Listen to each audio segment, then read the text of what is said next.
Welcome to update master. একটি গুরুত্বপূর্ণ ভিডিওতে সকলকে স্বাগত জানাই।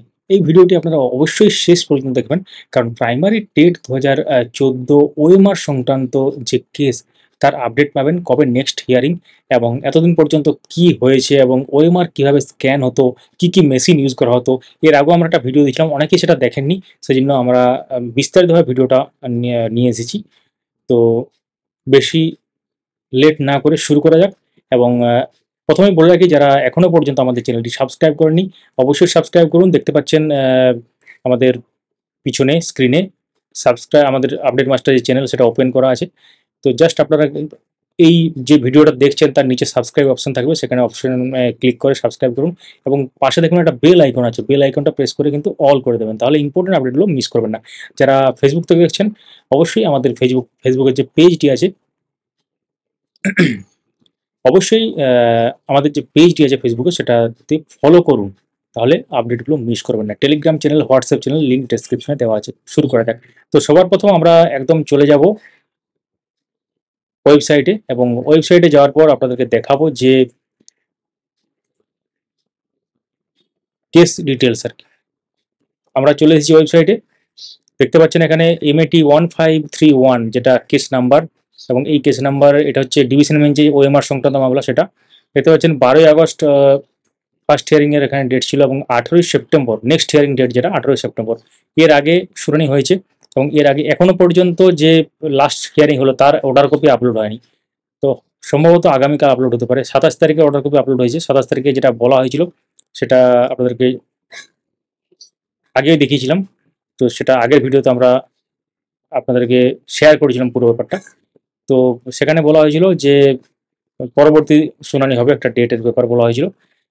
এবং তার আগে যেটা নির্দেশ আছে, অর্থাৎ আগে যে নির্দেশটা ছিল, সিবিআইকে নির্দেশ দেওয়া হয়েছিল যে যেখান থেকে হোক ওএমআর এর তথ্য বা ওএমআর সংক্রান্ত তথ্য খুঁজে বার করার জন্য। এবং আগের দিন যেটা হয়েছে, আগের দিনের শুনানিতে যেটা হয়েছে যে আহ, মাননীয় বিচারপতি দ্বয় ছিলেন, এবং তার মধ্যে মাননীয় বিচারপতি হরিশচন্দ্র মহাশয় বলেন যে যেহেতু ওএমআর এডিট করা হয়েছে, অর্থাৎ যে কপিটা পর্ষদের কাছে আছে সেটা হচ্ছে এডিট করা কপি, অর্থাৎ এডিট করা যায়, অর্থাৎ ডিজিটাইজ কপি বলা চলে এক প্রকার। তো যেহেতু ডিজিটাইজ কপি আছে, তো সেই জন্য ডিজিটাল কপি যেহেতু আছে, এবং সেই জন্য কি হচ্ছে, সেখানে যে এডিট করার যে সময় বা তারিখ সেটা খুঁজে আনতে হবে। এডিট যেহেতু করা হয়েছে, একটা সফটওয়্যার বা ডেটাবেসে থাকবেই যে কোন তারিখে এডিট করা হয়েছে। সেখান থেকে হয়তো খুঁজে বার করা যেতে পারে যে মানে কিভাবে হয়েছিল ব্যাপারটা, এবং কে করেছিল, কার নির্দেশে করা হয়েছিল। এই সমস্ত ব্যাপার হয়তো মাননীয় বিচারপতি মনে আসছে, এবং একটা ব্যাপারটাকে সহজভাবে মানে প্রোগ্রেসের জন্য বা সহজভাবে ব্যাপারটাকে নিয়ে আসার জন্য হয়তো তিনি বলেছেন ওয়েমার সংক্রান্ত তথ্য তাহলে খুঁজে বার করার জন্য একটা এখানে আগেই নির্দেশ হয়েছিল যে পৃথিবীর যে কোনো প্রান্ত থেকে এক্সপার্টদের সাহায্য নিয়ে, কম্পিউটার এক্সপার্ট বা সাইবার এক্সপার্ট, তাদের সাহায্য নিয়ে পুরো ব্যাপারটা করতে হবে। তো এখানে গত শুনানিতে যেটা বলেছেন যে মহামান্য হাইকোর্টের যে জাজমেন্ট সেটা তো আছেই, যে সিবিআইকে নির্দেশ দিয়েছিলাম, কিন্তু মহামান্য ডিভিশন বেঞ্চে যেটা পর্যবেক্ষণ, যে এডিট যদি করা হয়ে থাকে, এডিট করার সময়টা কি, সময়টা তাহলে নিশ্চয়ই থাকবে, সফটওয়্যারে থাকবে বা হার্ড ডিস্কে থাকবে বা প্রোগ্রামে থাকবে অবশ্যই।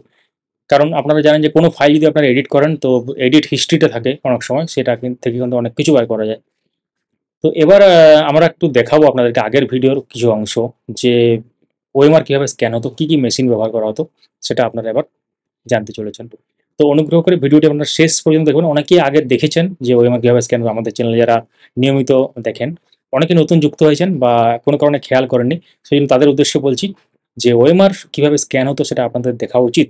এডিএফ স্ক্যানার বা সেকনিক স্ক্যানার, এই ব্যাপারটা উঠেছিল কোর্টে, যে একটা স্ক্যানারে হচ্ছে আপনার শুধু ইমেজ ক্যাপচার হয়, এবং একটা স্ক্যানার শুধু টেক্সট হিসাবে সেভ হয়। তো সেই ব্যাপারটা একটা আর্গুমেন্টের ব্যাপার হয়ে যাচ্ছে, এবং কোর্টে সেটা হয়, অনেকবার হয়েছে, এবং গত শুনানিতে হয়েছে। অর্ডার কপি আসবে, আমরা টেলিগ্রাম চ্যানেল এবং হোয়াটসঅ্যাপ চ্যানেলে শেয়ার করে দেবো।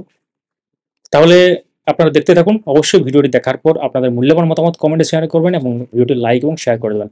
তো দেখতে থাকুন। আমরা একটু চলে যাই যেটা সাবমিট করেছিল বোর্ড ডিভিশন বেঞ্চে, সেই ব্যাপারটা প্রথমে, তারপর আপনাদেরকে দেখাবো পুরো ব্যাপারগুলো, যেগুলো থাম্বনেলে আছে সমস্ত ব্যাপারগুলো আপনারা জানতে পারবেন। তো যেটা West Bengal board of primary এডুকেশনের পক্ষ থেকে সাবমিট করা হয়েছিল অর্থাৎ সাবমিশন বাই ডাব্লিউবিপি, সেটা আমরা আপনাদের সাথে শেয়ার করছি। দ্য লার্নেড সিঙ্গেল জাজ fail to consider and appreciate that OMR sheets were scanned using hardware based OMR scanner where marked response from the OMR sheet was captured and converted into digital data, যেটা text file. Using infrared technology, hardware has no facility of generation of image scanner model Sekonic SR6500 and Sekonic SR3500। তো এক্ষেত্রে আমরা দেখাবো একটু পরেই যে দুটো যে মেশিনে স্ক্যান করা হয়েছিল, এই দুটো মেশিনে কিভাবে স্ক্যান করা হতো এবং সত্যি কি ওএমআর স্ক্যান করলে এখানে ইমেজ ক্যাপচার হতো না, শুধু টেক্সট হিসাবে সেভ হতো। তারপর একটু দেখে নিই 14,035 অর্থাৎ 14,035 candidate in relation to the court cases had also been rewarded 6 marks, যেটা প্রশ্নগুলোর জন্য, এবং the petitioner or appellant craved leave to refer the same at the time of hearing. তো এই ক্ষেত্রে 14,035 জনকে যে 6 নম্বর দেওয়া হয়েছিল, অনেকে চাকরিও পেয়েছেন। সেটা তাহলে কিভাবে দেওয়া হলো, এটা আপনাদের মনে প্রশ্ন আসতে পারে। শুধুমাত্র এই ব্যাপারগুলো মানে যেহেতু ওএমআর এর স্ক্যান কপি নেই, তাহলে কিসের ভিত্তিতে দেওয়া হলো সেটাও ভিডিওতে আগে আমরা বলেছি। এরপর একটু বিস্তারিতভাবে দেখে নেওয়া যাক কিভাবে স্ক্যান করা হতো। Evaluation of OMR sheet were done using computer in the following manner. কীভাবে করতো, OMR sheets were scan using hardware based optical mark reader OMR scanner connected with PCs, বা যেটা কম্পিউটারের সাথে, where marked response from the OMR sheet were captured and converted into digital data. যেটা একটা hardware base optical mark reader ছিল, OMR scanner ছিল, সেই স্ক্যানারের মাধ্যমে স্ক্যান করা হতো এবং পুরো ব্যাপারটা ক্যাপচার হতো এবং ডিজিটাল ডাটা বা টেক্সট ফাইলে কনভার্ট হতো। আমরা টেক্সট ফাইলেও দেখাবো কিভাবে মানে টেক্সট ফাইলে সেভ হয়েছে সেই ডেটাটা কিভাবে হতো, তার একটা স্যাম্পল আপনাদের দেখাবো, তার ডিজিটাল ডাটাটা দেখাবো। তারপর দেখে নিই the scanners were application software provided with the OMR operated using scanner. The scanners capture the marks response from the OMR sheet using infrared technology, এখানে ইনফ্রারেড টেকনোলজি ব্যবহার করে করা হতো। এবং OMR scanners has no facility of generation of image. Thereafter, the data were transferred into the server computer operating under SCO Unix environment for creation of database for onward processing till evaluation programs application developed under COBOL 85। COBOL মানে অনেক পুরনো programming language, যেটা আজ থেকে মানে অনেক বছর আগে ব্যবহার করা হতো COBOL ল্যাঙ্গুয়েজ। সেই ল্যাঙ্গুয়েজ এখানে ব্যবহার করা হয়েছিল, মানে প্রোগ্রামিং ল্যাঙ্গুয়েজ। অনেক প্রোগ্রামিং ল্যাঙ্গুয়েজ আছে আপনারা জানেন, C++, জাভা, Fortran 77 অনেক আছে, সেগুলো বিভিন্ন পারপাসে ইউজ করা হয়। তো মডার্ন যুগে বা বর্তমান সময়ে কিন্তু COBOL 85 এর ব্যবহার খুবই কম, না বললেই চলে আর কি। তো এটা ব্যবহার করা হয়েছিল। তাহলে আপনারা বুঝতে পারেন যে ওএমআর স্ক্যানারে ওএমআরগুলো স্ক্যান করা হয়েছিল, সেখানে কোনো রকম ফ্যাসিলিটি ছিল না ইমেজ জেনারেশন হবে বা স্ক্যান কপি হিসাবে সেটা সেভ হবে, শুধুমাত্র সেটাকে মানে টেক্সট হিসাবে সেভ হবে, সেটা ছিল, যেটা এখানে বোঝা যাচ্ছে আর কি। তো এরপর আমরা চলে যাই, বোর্ডের পক্ষ থেকে একটা নোটিশ জারি করা হয়েছিল। সেই নোটিশে কি ছিল, 2016 সালে একটা নোটিশ জারি করা হয়েছিল আরটিআই অ্যাপ্লিকেশনের সংক্রান্ত। একটা নির্দিষ্ট টাইম লাইন বেঁধে দেওয়া হয়েছিল, ওই টাইম লাইনের মধ্যে যারা অ্যাপ্লাই করো তাদেরকে আরটিআই কপি সাপ্লাই করা হবে। এবং কথা মতোই এই ধরনের আরটিআই কপি সাপ্লাই করা হয়েছিল, যদি হয়তো একটা জেরক্স হতে পারে।